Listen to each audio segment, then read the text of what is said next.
welcome to my orchid oasis. Let's take a look at my Catasetum here.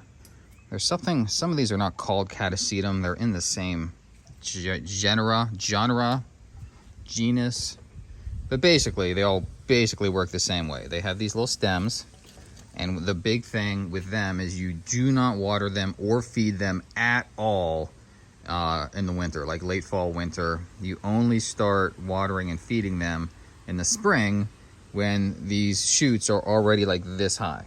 Like you don't water until the leaves have already grown to a certain extent, because if you do it too soon for whatever reason, the roots rot. So I don't know if we can see here. I don't know if you can see this, but all these roots are rotted out because I watered it too early, right?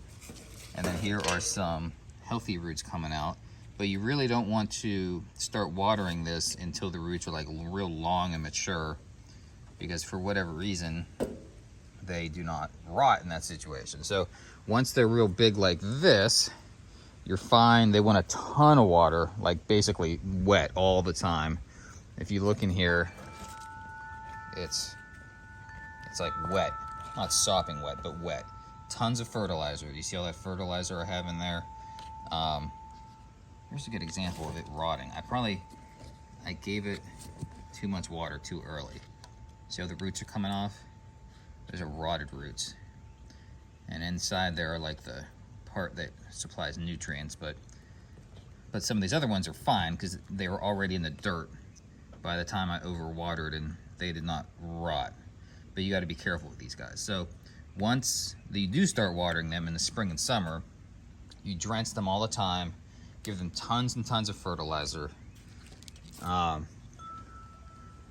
can't see any roots here. Maybe you can. Yeah, some roots in that hole there.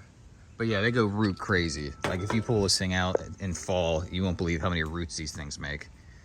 And eventually this will turn into a new bulb thingy, and then a little flower will come out of it. And these flowers are so cool. They're so unique. They all smell really good and different.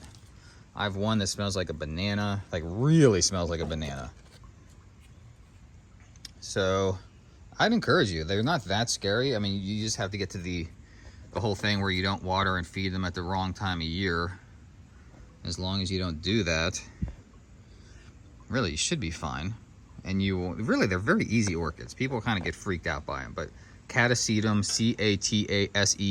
Catasetum, they're not especially easy to find, but you can get them online, or if you go to a big commercial greenhouse, they will usually have them. You might have to ask. And they're easy to get in the mail because what they do is they just send you this. These things are very tough, very resilient. So if you order one in the mail, they send you these things, and that's it. And then after a while, it starts popping off new ones.